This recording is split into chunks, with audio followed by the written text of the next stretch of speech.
In 1965, your mother left raw chicken on the worktop for 3 hours before she cooked it. No cling film, no fridge. Just sitting there on a plate next to the bread bin while she hung the washing and did the school run. Today, the Food Standards Agency would shut her kitchen down. But here is the strange part. Nobody got sick. Not once. Number 9 on this list would get a modern environmental health officer reaching for his clipboard. And number 4 was so common that the Women's Institute actually printed instructions for it in their 1963 handbook. Instructions that would now violate at least 2 food hygiene regulations. These were not reckless women. These were the sharpest, most resourceful cooks this country has ever produced. They fed families of 6 on a few shillings a week, stretched every ounce, and wasted nothing. But somewhere between the 1960s and now, the rules changed. Supermarkets rewrote the guidelines. Food manufacturers funded the safety campaigns. And an entire generation of kitchen wisdom got quietly reclassified as dangerous. Before we start, subscribe, because what you are about to hear will make you question everything you have been told about how to handle food. Let us count down the 15 cooking habits that would be illegal today, but kept Britain fed for decades. Every 1960s kitchen had the same Monday morning ritual. Your mum would pull a joint of beef or a bag of mince from the chest freezer before the school run and leave it sitting on the draining board to thaw. No fridge, no cold water bath. Just open air, room temperature, sometimes for 8 hours straight. By the time she got back from the shops, the meat was soft enough to cook. The kitchen smelled faintly of iron and cold fat. Modern food safety rules say meat must never sit above 8 degrees Celsius for more than 2 hours. Your mother broke that rule every single week. But here is what nobody mentions. Kitchens in the 1960s were cold. There was no central heating until the mid-1970s in most terraced houses. A kitchen in January sat at maybe 10 or 12 degrees Celsius. That draining board was practically a fridge. The meat thawed slowly, evenly, and it cooked better for it. Butchers sold meat that had been hung for days at room temperature anyway. The entire cold chain we obsess over today simply did not exist. And families were not dropping like flies. They were eating Sunday roasts that fell apart on the fork. Your mum had a chip pan. Every household did. That oil did not get changed after one use. It was strained through a tea strainer, poured back into the pan, and used again, and again, and again. Some families kept the same oil going for weeks, topping it up when the level dropped, and fishing out the burnt bits with a slotted spoon. The oil turned from golden to amber to a deep brown that bordered on treacle. Modern guidance says cooking oil should be discarded after 2 or 3 uses because of a chemical called acrylamide, which forms when starchy food meets very hot fat. But here is what your mother knew instinctively. Seasoned oil fries better. The chips came out crispier, more golden, with a depth of flavor that fresh oil cannot touch. Chinese and Japanese cooks have known this for centuries. They call it mother oil. They treat it like sourdough starter. Your mum did the same thing with her chip pan without reading a single cookbook. She just knew. Number 13. Washing up in a single basin of water. There was one plastic washing up bowl. One. Your mum filled it once with hot water and a squeeze of fairy liquid. The glasses went in first while the water was clean. Then the plates. Then the cutlery. Then the pots and pans. By the end, that water was grey and lukewarm, with a film of grease floating on top. Nothing got rinsed under running water afterward. The dishes went straight onto the draining rack, still slightly soapy, and dried in the air. Modern hygiene standards for commercial kitchens require separate wash and rinse cycles at specific temperatures. Your mother's method violated every one of them. But the order she followed, cleanest items first and dirtiest last, was a system. Glasses came out sparkling. Plates were clean enough, and the greasy roasting tin got what was left, which was enough.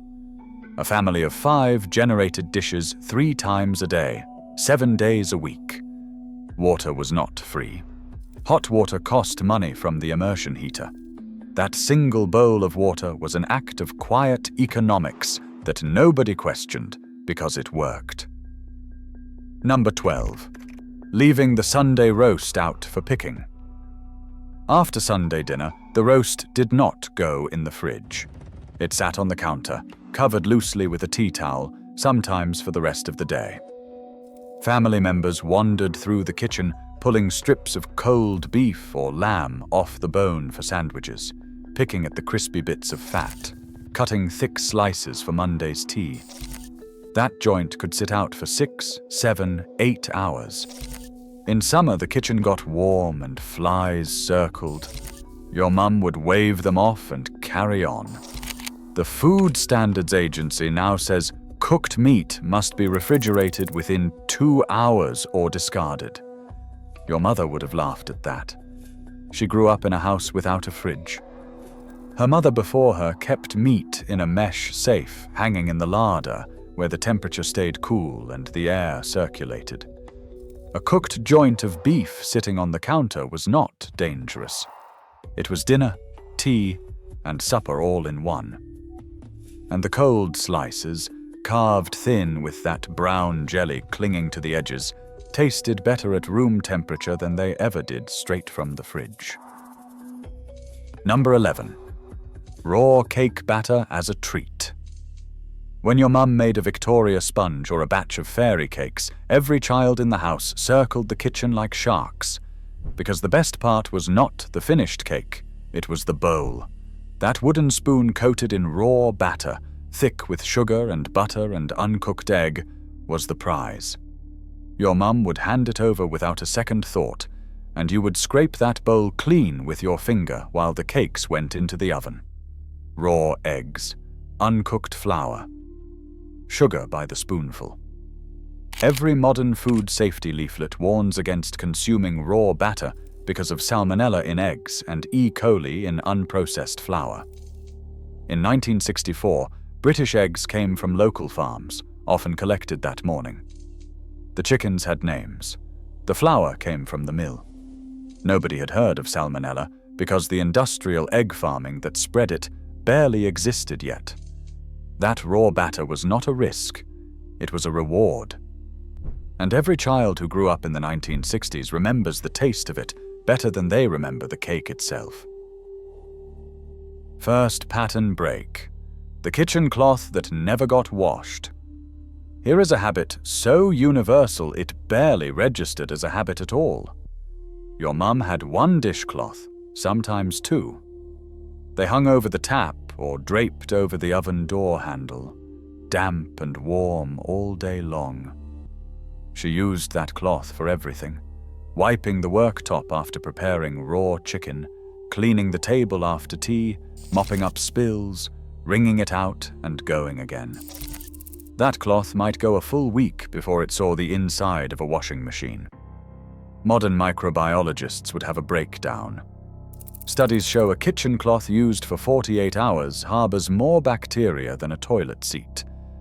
But here is the thing nobody measured. Your mum wrung that cloth in water hot enough to scald. She soaked it in bleach on Friday nights. She boiled it on the stove with the tea towels. The cloth was not neglected. It was managed. She did not need a microbiology degree to know that a dirty cloth needed a good boiling. She just did it. And when antibacterial spray arrived in the 1990s, it replaced a system that had worked perfectly well for decades. We did not get cleaner. We just got more anxious. Number 9. Cooling food on the back step. Before chest freezers were common, your mum used the back doorstep as a cooling rack. Custard, jelly, blancmange, Anything that needed to set went straight outside on the step. In winter, the step worked better than a fridge. Temperatures hovered around freezing, and the food set firm in an hour. Trifle for Christmas sat on the back step under a tea towel, the cold air firming the layers while the kitchen stayed warm for guests. In summer, the coal bunker shadow provided enough shade to cool a pot of soup before it went into the larder. Neighbors did the same. You could walk down any terrace street after Sunday dinner and see pots and bowls lined up along the back walls like a culinary obstacle course. Modern food safety regulations specify that food must be cooled in controlled environments, not exposed to outdoor contaminants, animals, or temperature fluctuations. Your mother's doorstep met none of those criteria. But it did meet one criterion that mattered. It worked. The food cooled. The jelly set. Nobody died. And the fridge, when families finally got one, was too small and too full to do the job the doorstep had been doing for free. Number 8. Sniffing food instead of checking dates. Use-by dates did not appear on food packaging until the 1970s, and even then most women ignored them well into the 1980s. Your mum's food safety system was her nose. She would lift the lid off the milk bottle, sniff it, and if it smelled fine, it went on the cereal. Same with meat. Same with cheese. Same with that bowl of leftovers lurking at the back of the larder. If it smelled off, it got thrown. If it looked wrong, it got thrown. If it passed the nose test and the eye test, it was dinner. Modern consumers throw away 7 million tons of food a year in Britain, much of it perfectly edible, because a printed date told them to. Your mother never threw away good food because a label said so. She trusted her senses, the same senses that had kept humans alive for 250,000 years before Tesco started printing dates on yogurt. The waste advisory body WRAP now estimates that 60% of the food we discard, based on date labels, is still safe to eat. Your grandmother always knew that. She did not need a study to tell her. Number 7. Double dipping the tasting spoon. Your mum stirred the gravy with a wooden spoon, tasted it, adjusted the seasoning, and stirred again with the same spoon. She did this 5, 6, 7 times while the pan simmered. No separate tasting spoon, no washing between dips. That wooden spoon went from her mouth back into the pot without a thought. In a professional kitchen, this would fail a hygiene audit immediately. Hygiene concerns include cross-contamination from saliva and bacterial transfer into hot liquids, multiple violations in a single stir. But your mother was cooking at a rolling simmer, well above 70 degrees Celsius, the temperature at which virtually all harmful bacteria die instantly. That spoon went back into boiling gravy. Nothing survived. And the gravy was perfect because she tasted it properly, adjusting salt and pepper with each pass until the flavor was exactly right. Modern chefs use separate spoons and waste half their cooking time washing up between each taste. Your mum made better gravy in less time with one wooden spoon and common sense. Second pattern, break. The bread bin ecosystem. Your mum kept bread in a wooden or enamel bread bin, not a sealed bag, not the fridge. The bread bin. And here is the part that would horrify a modern food technologist. When the bread got stale, she did not throw it away. She made bread pudding, breadcrumbs, or toast. When it got a spot of mold, she cut the mold off and used the rest. A whole loaf cost 1 shilling and sixpence in 1965. You did not throw away a shilling and sixpence because of a green spot the size of a halfpenny. Modern guidance says mold sends invisible threads called mycelia deep into soft bread, and the entire loaf should be discarded. But your mother was not eating the mold. She was cutting a generous inch around it and toasting what was left. Or she was soaking it in milk and eggs for bread and butter pudding, which she baked at 180 degrees for 45 minutes. Whatever microscopic traces survived, the knife did not survive the oven. Bread was precious. Waste was shameful. And the puddings made from nearly stale loaves were the best ones, because slightly dry bread absorbs custard better than fresh. Your mum knew that. Science confirmed it 60 years later. Number 6. Keeping the teapot permanently warm. The teapot sat on the hob or on the Aga's warming plate all morning, sometimes all day. Your mum would top it up with fresh boiling water, stew the leaves, and pour cup after cup of tea that got progressively darker and more tannic as the hours passed. By mid-afternoon, that tea could strip paint. The leaves had been brewing since 7 o'clock. A food safety officer would note that liquids held between 8 degrees Celsius and 60 degrees Celsius are in the danger zone for bacterial growth. But tea brewed at 100 degrees Celsius and kept on a warm plate never dropped into that zone. The tannins in the tea are themselves antimicrobial. Studies at University College London found that black tea inhibits the growth of common food-borne bacteria. Your mum was essentially serving an antimicrobial beverage on a loop. That stewed, borderline bitter cup of tea at 3 in the afternoon was not a health risk. It was a health tonic disguised as a bad habit. And it cost nothing because those same leaves had been working since breakfast. Your mum never put eggs in the fridge. They sat in a wire rack on the worktop or in a ceramic bowl on the dresser, sometimes for 2 or 3 weeks after purchase. The fridge was for milk and meat, not eggs. This drives modern food safety advisors to distraction. Supermarket eggs in Britain are not washed, which means the natural protective coating called the cuticle remains intact. This coating seals the porous shell and prevents bacteria from entering. Refrigeration is unnecessary when that coating is present. In fact, the Food Standards Agency still does not require eggs to be refrigerated in British shops. Your mum was following the same logic instinctively. She knew eggs kept better at a steady room temperature than in a fridge where condensation formed every time the door opened. Cold eggs do not whip as well either. Every baker knows this. Room temperature whites produce taller meringues and fluffier sponges. Your mother kept eggs on the worktop because it was convenient, because the fridge was full, and because the cakes turned out better. Science now agrees with all 3 reasons. That ceramic pot of beef dripping sat next to the cooker permanently, not in the fridge, not sealed, just covered with a saucer or a twist of greaseproof paper. Your mum would dip into it for frying, for roasting, for spreading on toast. The same pot might last 3 or 4 weeks, sitting at whatever temperature the kitchen happened to be. Modern guidance classifies animal fat stored at room temperature as a high-risk food. But rendered, strained dripping is remarkably stable. The water content has been cooked out. The milk solids have been removed. What remains is nearly pure fat, and pure fat does not support bacterial growth easily.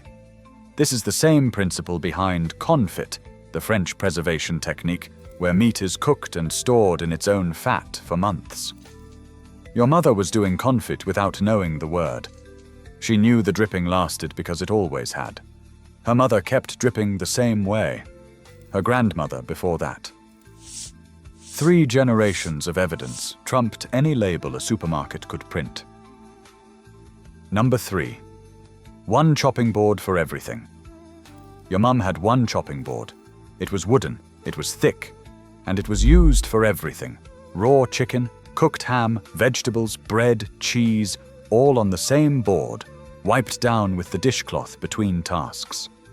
Modern kitchens are told to use color-coded boards.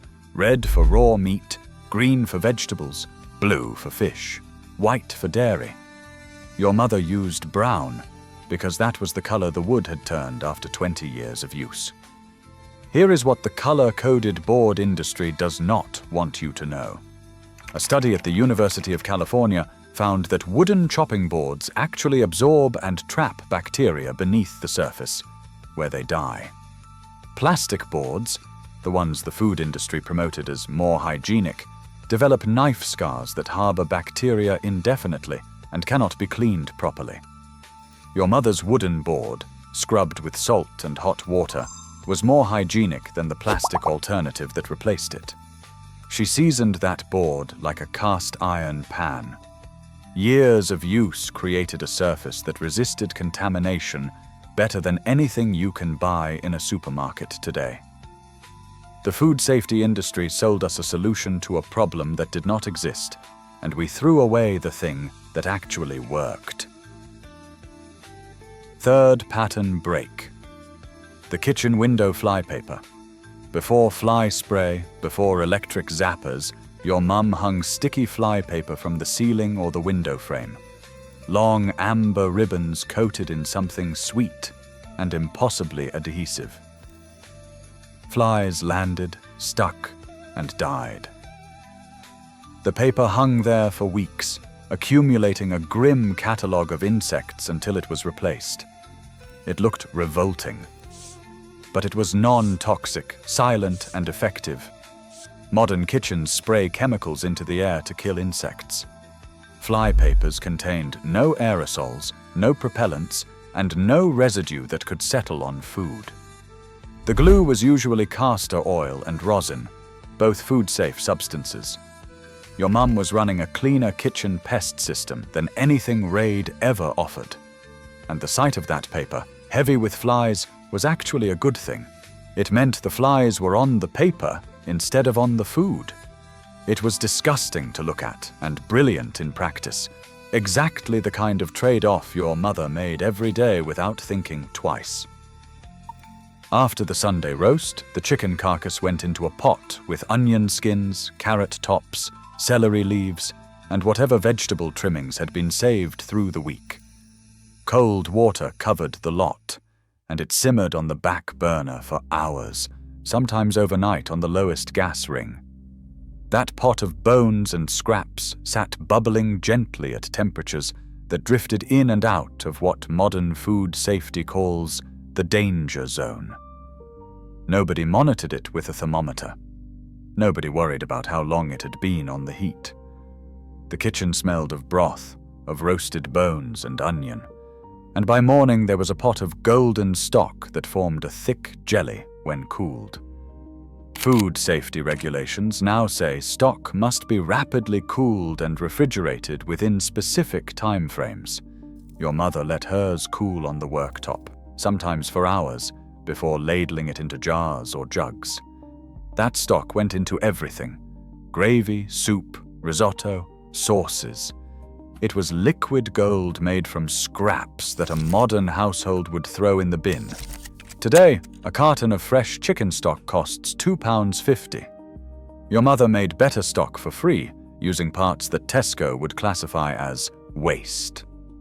We replaced kitchen alchemy with factory-processed broth and called it progress. Number 1. Feeding the family from the same pot all week. The big pot never left the stove. On Monday it was a stew. On Tuesday your mum added more potatoes and a tin of tomatoes. On Wednesday she stretched it with pearl barley and stock.